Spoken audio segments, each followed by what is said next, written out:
নমস্কাৰ ছাত্ৰ ছাত্ৰীসকল, আশা ৰাখিছোঁ সকলো ভালে কুশলে আছা।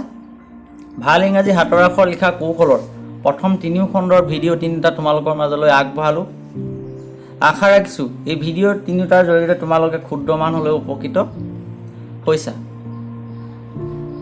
ইংৰাজী কাৰ্চিভ ৰাইটিঙৰ যিসমূহ নিয়ম, কেনেধৰণে আমি ইংৰাজী কাৰ্চিভ ৰাইটিংটো সুন্দৰ, মনোগ্ৰাহী আৰু স্পষ্ট কৰিব পাৰোঁ তাৰ বিষয়ে আমি আলোচনা কৰি আহিছিলোঁ। আজি আমি স্ক্ৰীনত তোমালোকে দেখাৰ দৰে ABCDE এই আখৰকেইটা লিখাৰ নিয়ম স্মল লেটাৰ কেনেধৰণেনো আমি এই নিয়মসমূহ প্ৰয়োগ কৰি আখৰবোৰ সুন্দৰ, স্পষ্ট আৰু মনোগ্ৰাহী হোৱাকৈ লিখিব পাৰিম তাৰ বিষয়ে আলোচনা কৰিম।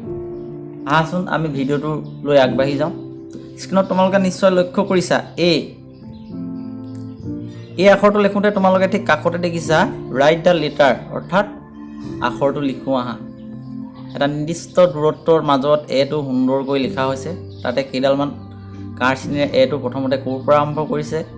আৰু কেনেদৰে ক'লৈ গৈছে আৰু ক'ত শেষ হৈছে এই কথাটো নিৰ্দিষ্ট ৰূপে বুজাই দিছে। নিশ্চয় তোমালোকে মন কৰিছা। তাৰ কাষতে আছে ৰাইট দ্য জইনিং। এই আখৰটো লিখাৰ পাছত যেতিয়া আমি এই আখৰটো সুন্দৰভাৱে লিখিব পাৰিম আৰু স্পষ্ট হ'ব, তাৰপিছত আমি এই আখৰৰ লগত অন্য কিছুমান আখৰ যোগ দিব লাগিব। কেনেধৰণেনো আমি যোগ দিম, এই যোগ দিওঁতে আমি কি কি ব্যৱহাৰ কৰিম তোমালোকে নিশ্চয় মন কৰিছা। প্ৰথমতে আছে AI, তাৰপিছতে আছে AP, তাৰপিছত আছে AR, তাৰপিছত আছে AF আৰু তাৰপিছত আছে AW। নিশ্চয় মন কৰিছা। এই আখৰকেইটা আমি লিখিবলৈ যাওঁতে কি কি কাৰ্ভ ব্যৱহাৰ কৰা হৈছে, ক'ত কোনডাল কাৰ্ভ ব্যৱহাৰ কৰিছোঁ, প্ৰথমতে কোনডাল কাৰ্ভ ব্যৱহাৰ কৰিব লাগিব, এই কথাখিনি জনাটো অতি দৰকাৰী। সেইবাবে আমি এনেধৰণৰ আখৰ লিখাৰ অভ্যাস কৰাৰ আগতে তোমালোকক আগৰ ভিডিঅ' কেইটাত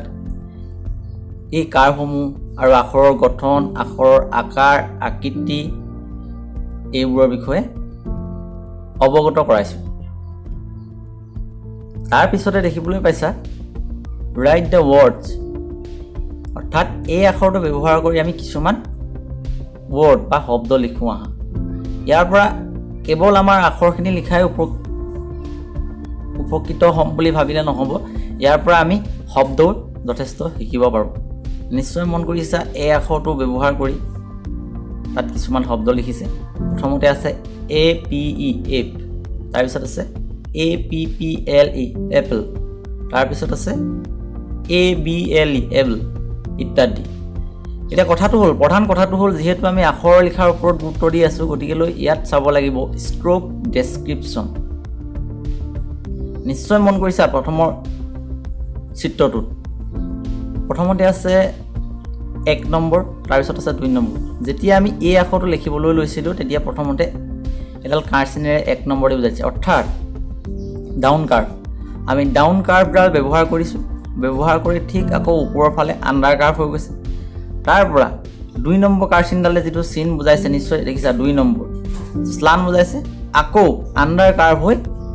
ওপৰলৈ উঠি গৈছে।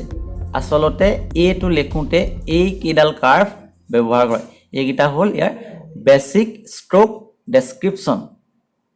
প্ৰাথমিক নিয়ম বৰ্ণনা কৰি দিয়া হৈছে। এই বেছিক ষ্ট্ৰ'কছকেইটা যদি আমি ভালকৈ শিকি লওঁ তেতিয়াহ'লে আখৰ লিখাত আমাৰ খোকোজা নাথাকিব। তাৰপিছত আমি লক্ষ্য কৰিছোঁ বি, নিশ্চয় মন কৰিছোঁ বিটো লিখোঁতে প্ৰথম ক'ৰ পৰা আৰম্ভ হৈছে। এইখিনিতে তোমালোকৰ সুবিধাৰ বাবে এটা কথা জনাই থওঁ, যেতিয়া আমি ইংৰাজী স্মল লেটাৰ কাৰ্চিভত আৰম্ভ কৰোঁ সদায় তাৰ আৰম্ভণিটো মাজৰ শাৰীৰ পৰা হয়। ইয়াতে তোমালোকে দেখিবলৈ পাইছা write the letter and the joinings. আখৰবোৰ লিখিবলৈ কৈছে আৰু সেই আখৰৰ লগত জইনিং অৰ্থাৎ যোগ কৰিবলৈ কৈছে। প্ৰথমতে আমি দেখিছোঁ এটা নিৰ্দিষ্ট দূৰত্বৰ মাজত একে আকাৰৰ বি আখৰকেইটা। ইয়াত তোমালোকে নিশ্চয় মন কৰিছা 7টা বি আছে প্ৰথম লাইনত, অৰ্থাৎ প্ৰতিটো আখৰৰ গঠন একেই, প্ৰতিটো আখৰৰ মাজৰ দূৰত্ব একেই। আমিও তেনেধৰণেই যেতিয়া আমি এই আখৰবোৰ লিখিবলৈ অভ্যাস কৰিম এই কথাটো সদায় মনত ৰাখিব লাগিব। আৰু হেলনীয়াটো নিশ্চয় মন কৰিছা, যাক আমি শ্লান বুলি কওঁ। শ্লানটো প্ৰত্যেকটো আখৰৰ হেলনীয়াটো প্ৰায় সমান। তাৰ পিছত তলৰ লাইনত আছে নিশ্চয় মন কৰিছা যোগ জয়নিং বি ইউ বি লগত ইউটো যোগ কৰোঁতে আমি কেনেধৰণে লিখিব লাগে তাৰপিছত আছে বি আই তাৰপিছত আছে বি বি তাৰপিছত আছে এল বি তাৰপিছত আছে ইউ বি তাৰপিছত আছে ই বি যেতিয়া আমি শুদ্ধ নিয়মেৰে আখৰৰ স্পষ্টতাৰ লগতে কাৰ্ভ বা ষ্ট্ৰকসমূহ ব্যৱহাৰ কৰি আখৰবোৰ লিখিম তেতিয়াহে আমি এটা আখৰৰ লগত অন্য এটা আখৰ যোগ দিবলৈ আমাৰ খুবেই সহজ হৈ পৰিব ছাত্ৰ ছাত্ৰীসকলে সেইকাৰণে মন কৰিবলগীয়া কথাটো হ'ল আখৰ লেখোঁতে সমদূৰত্ব সমান হেলনীয়া সমান আকাৰৰ হোৱাটো বাধ্যতামূলক তেতিয়াহে তোমালোকৰ আখৰবোৰ দেখিবলৈ সুন্দৰ মনোগ্ৰাহী আৰু স্পষ্ট হ'ব তাৰপিছতে আমি আগবাঢ়ি গৈছোঁ ষ্ট্ৰক ডেছক্ৰিপশ্যন অৰ্থাৎ নিয়মবোৰ বি আখৰটো লিখোঁতে আমি কোনকেইটা ষ্ট্ৰক ব্যৱহাৰ কৰিছোঁ নিশ্চয় মন কৰিছা বিটো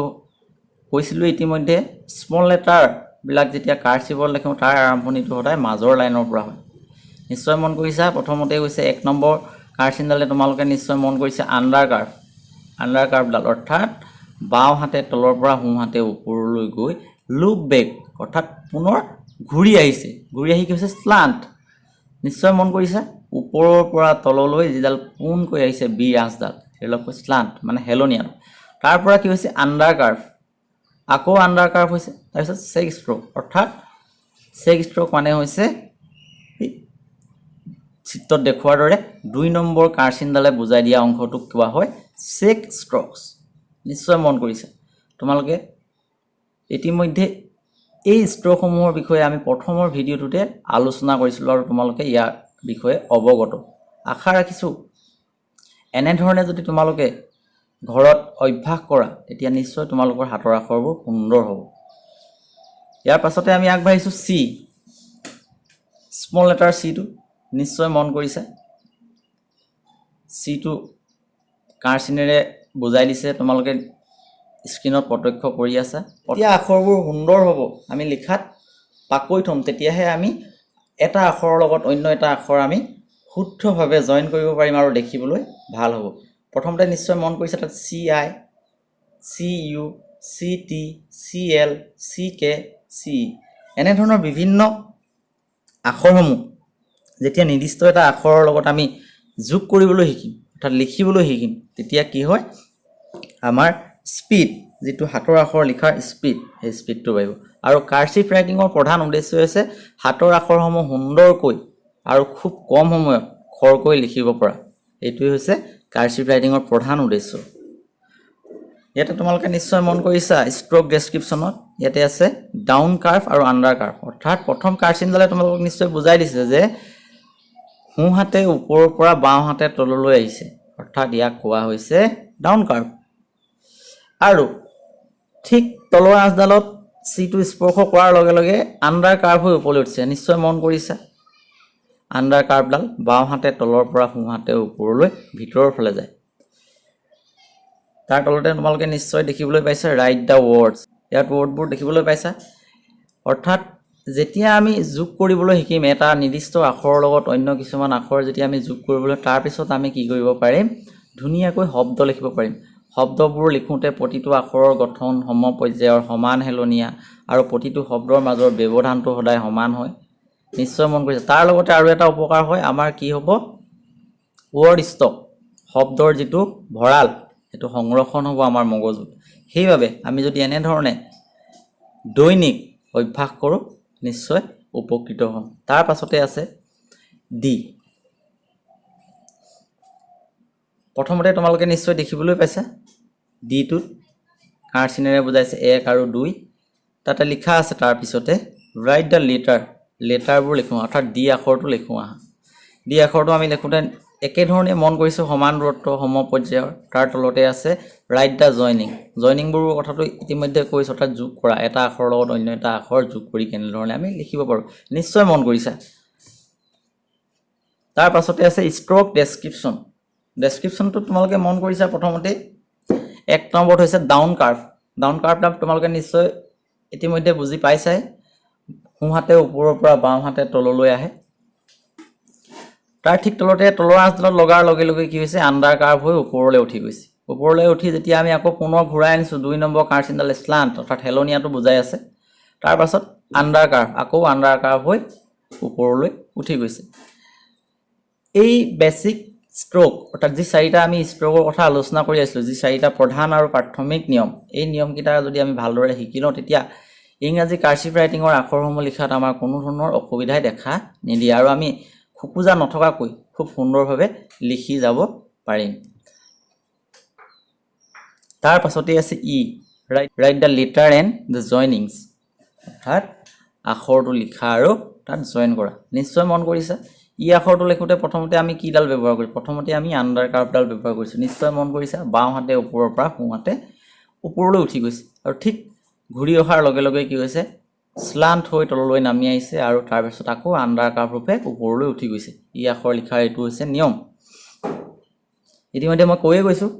আশা ৰাখিছোঁ তোমালোকে ভিডিঅ'টোৰ পৰা যথেষ্ট উপকৃত হ'বা লগে লগে বাকী ইংৰাজী এলফাবেটৰ বাকী আখৰকেইটা তোমালোকে এনেধৰণে ঘৰত যদি প্ৰেক্টিছ কৰি ইয়াৰ যিবিলাক ষ্ট্ৰোক ডেছক্ৰিপশ্যন অৰ্থাৎ প্ৰাথমিক নিয়মসমূহ কোনটো আখৰ লিখোঁতে কোনকেইটা নিয়ম ব্যৱহাৰ কৰা হৈছে তোমালোকে যদি নিজেই নিৰ্ধাৰণ কৰি উলিয়াব পাৰা তেতিয়াহ'লে তোমালোক সকলোৱে ভাল হাতৰ আখৰ লিখাৰ অধিকাৰী হ'ব পাৰিবা ধন্যবাদ